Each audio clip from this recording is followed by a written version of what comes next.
that have been exposed to it or are experiencing signs and symptoms that are so mild we don't yet know about it, because we're not at that level of collecting that level of data, and we will learn as time goes on. So it has caused disease, it has caused serious disease. I looked it up again today, so I'm not sure, don't quote me, but I don't believe it has officially been declared a pandemic. So we need the third criteria, which is worldwide, I'm not sure I looked it up, worldwide, official worldwide spread. So we're waiting to see if that happens. I could be wrong, I don't know, okay. And we're talking about how, in general, as people are reacting to it, that you know, the CDC clearly says most people aren't at risk. So again, some people could get it and show mild symptoms, you're not aware of it. Some people with underlying conditions, with higher risk factors, are more likely to get it and then are more likely to experience severe symptoms in that case. And you all know this, and we've talked about it. And what someone had explained to me when we were inundated with calls is explain it this way. Practice carefully what you know you should have been doing all these years during a serious flu season. Do it and do it well, and make sure that the people around you, your staff, your residents, your families, everyone is being careful. So this is a sort of recent look at where we are today. So we talked about suspending travel from different areas. And then currently, these are our travel level warnings: China, Hong Kong, Iran, Italy, Japan, South Korea. The CDC came out, I think, yesterday with a recommendation that you might want to reconsider cruise ship travel. That's, I think, the way they put it. And again, here's your guidance, which Michael already covered and we talked about before. You all have signage, but I think Mary will resend out again. There's some really good signs the CDC put out. You can put it at your front doors, you can put all around. There's also information if you need it, like a cheat sheet look at using surgical mask versus N95, so people are clear on which is appropriate. And don't forget, if you have N95s and you're not fit tested, they're not going to do you any good, so don't waste your N95 stock if people wearing them don't know how to properly wear them. Right? Makes sense? If you have any issues or any concerns in your facility, you know to call the local health department in any of your counties and speak to your disease control unit. That's very important. So they also, CDC came out with some really good, important guidance, also attached and sending to you for long-term care facilities and healthcare facilities. Of course, it talks about trying to minimize people who might have traveled and or are sick coming into your facility. And if you have residents, even with just a regular cough or flu or other illness that you're concerned about, if you can isolate them or just keep their exposure to the other residents at a minimum, that's a very good idea to do as well. And we already spoke about this. So yes, so there is definitely an issue with PPE. It's an issue for us as well. In Nassau County, we work very closely, the health department, with our Office of Emergency Management. We have compiled a list of all of the inventory we have in both areas and what we're stockpiling. We're attempting to get more. It's an issue for us as well, trying to secure PPE at this time, but we're working on it.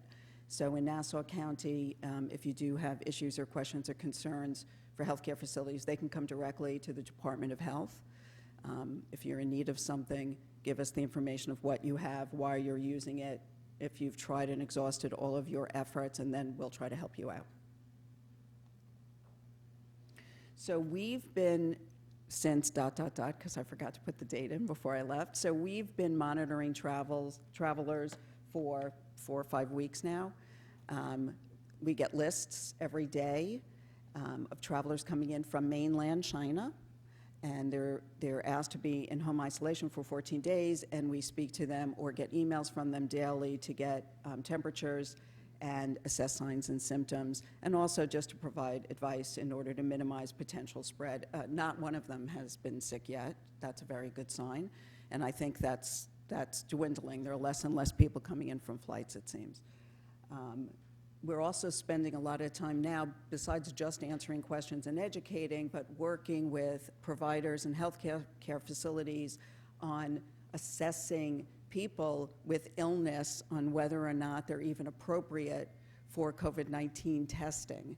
And so currently, the disease control staff is really trying to educate and spend time notifying providers that the first thing they need to do, so you all know, is they need to rule out flu. So anyone, because symptoms are very, very close, so anyone who presents with fever, cough, cold, upper respiratory, they need to do their flu panels and rule out flu first. And if you're having any issues with getting any of your residents tested for that, then you can let us know about that as well. And then if that's if the flu tests are negative, then there's conversation between local health and state health on the appropriateness of COVID-19 testing. And I know that there's recent news about opening up testing for everyone. So the specific guidance on how that's going to work is not very clear to us yet. So we want everyone to understand that it's nice to say we should test everyone, but we all want to be careful and smart about making sure we're only testing people that are appropriate. There are limited flu tests, and we have limited capability in the state for doing testing now. They're trying to ramp all that up, but right now the capability is very, very limited. And sometimes, fear is driving decisions, and we don't want to do that. We want to make smart clinical decisions, rule out whatever we can first. We don't want people not to be tested for flu and then not get treated for flu, and that's what it is. That's also not smart. So we'll be working with our provider community on that in the next coming days. So these are the websites that we go to every single day, and you should too. The information for us, for local health, for facilities, for the public, it's all out in the open. You can access and review everything, which is really great.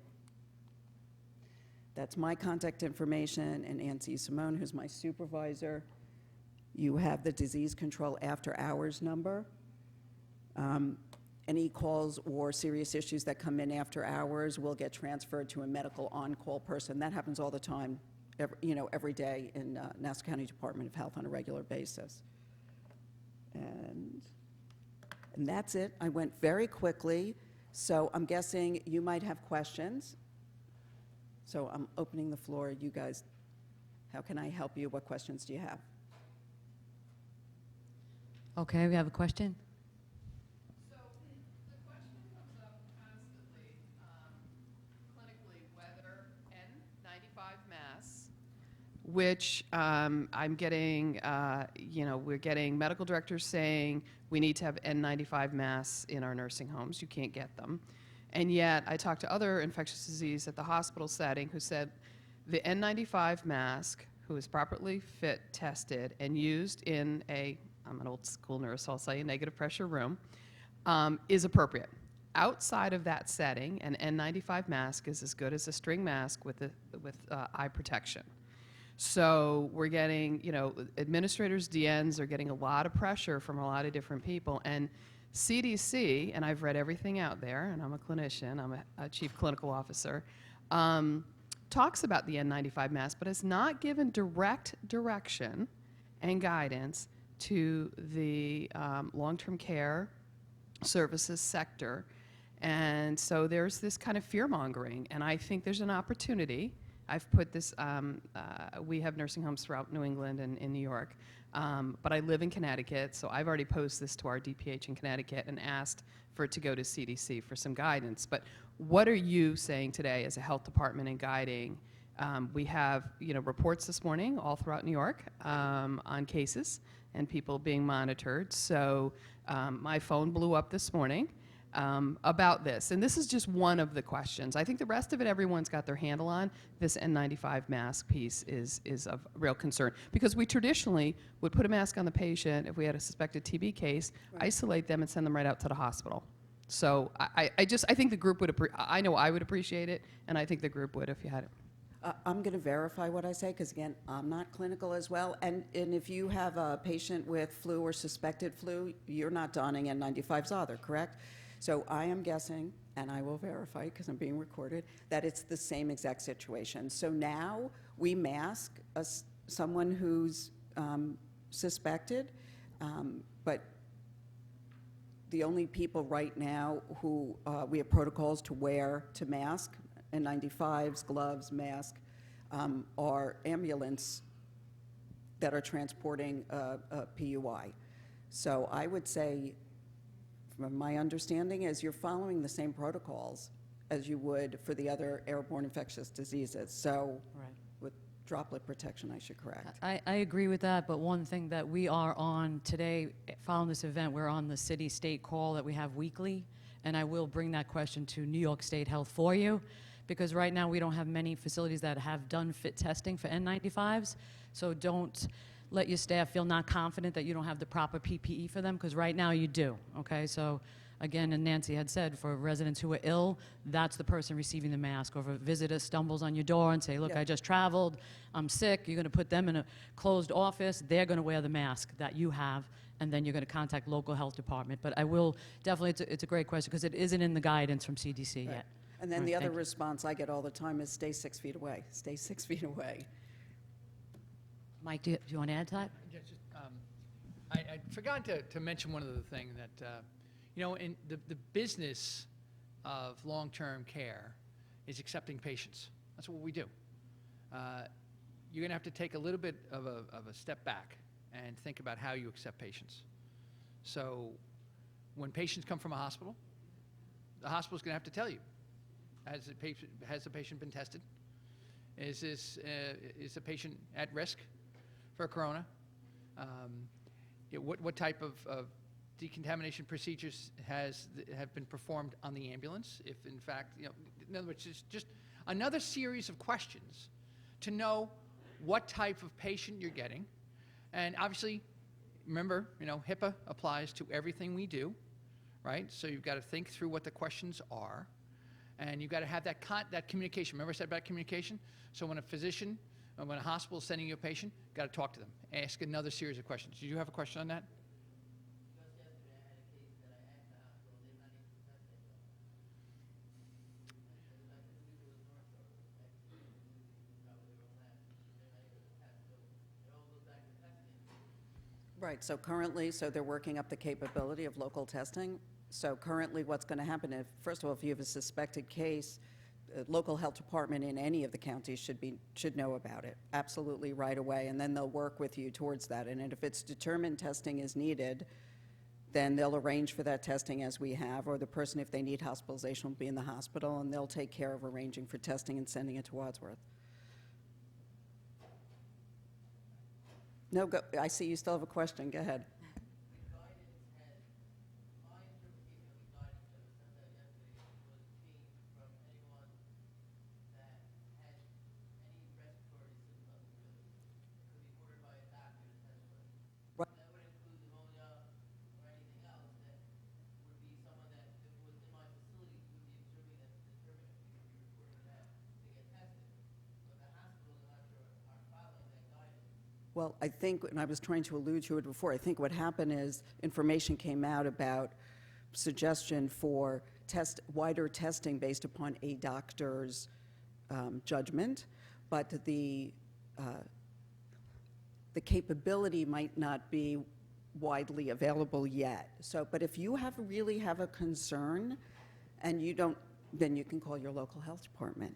Get them on the phone and get them Exactly, involved. and involve your medical director. You're an administrator at the facility, so Yeah. we want the clinicians, we want the medical directors to be involved in making decisions regarding this as well. But if you Right. need further information, if you're in New York City, we'd be glad to help. But the other side of the coin is, please, if you have residents, if you have patients that are ill, really rule out everything else first.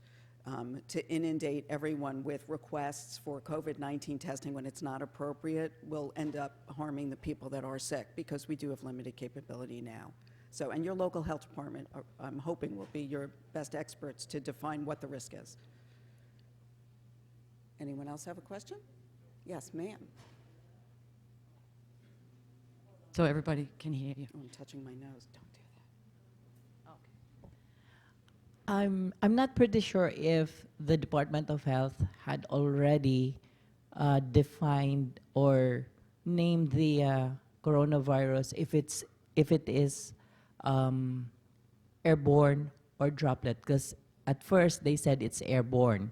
So in nursing, when we deal with cases like this, we have protocols. For airborne, we have something, and then for droplet, we have something. Yesterday, I read in the CDC.gov that they called it droplet. So there's a confusion between the two, droplet. That's why we are talking about N95. If it's only droplet, the PPEs are okay. For airborne, we usually use the N95 and other things. So I think the confusion is somewhere there, how to deal with the precautions. I'll double verify that again. I said airborne before and corrected myself. It's Right. my understanding that, as far as we know so far, we're following droplet guidelines. I mean, the But when I go CDC back, has indicated, It's it says droplet airborne, on the information. but although it's spread through droplet, they're keeping it airborne, contact and standard, still is the guidance. And they're saying to nursing homes, if you don't have the capability to airborne, when you have a person under investigation, they're going in a private room with a mask, contact your local health department. If they need to be hospitalized, then they will go to where they can handle airborne precautions. Because we know most nursing homes don't have air exchange for airborne, right? Is anybody in a newer facility that can accommodate that? Anybody? Just curious. Okay. All right. So I think that's still the current guidance, and we will pose the question to State Health this afternoon. And in Nassau County, we will help you arrange for transport if there's a suspected resident and you think they need testing, evaluation, or medical care. We'll help get them to a hospital. Any other questions for Nancy today? All right. If not, thank you so much, Nancy. We appreciate you taking the time to come down.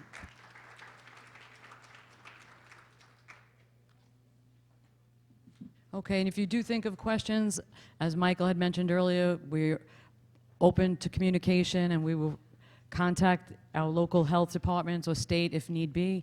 And so it's a great honor for me to introduce our next speaker, Dr. Martin Grossman. We have worked together many years ago. Dr. Grossman is a medical director for a large corporation. He is a palliative care certified as well as internal medicine. And so he will address maybe a couple of remarks regarding the coronavirus and some questions, and then get into his presentation on clearing up some of the confusion and issues with palliative care. So please welcome Dr. Grossman. Good morning. Good morning, everyone. Everybody can hear me, yes? Okay, so it's interesting. I'm going to go a little off script. The topic that I was prepared to discuss today was committed to about 4 months ago, before anybody had a clue what was going to be going on today. So I have to go a little bit off script with your permission, and then maybe we'll hopefully come back to the topic du jour. So the first thing we have to recognize that this is a novel coronavirus, which means it's new. Very, very simple.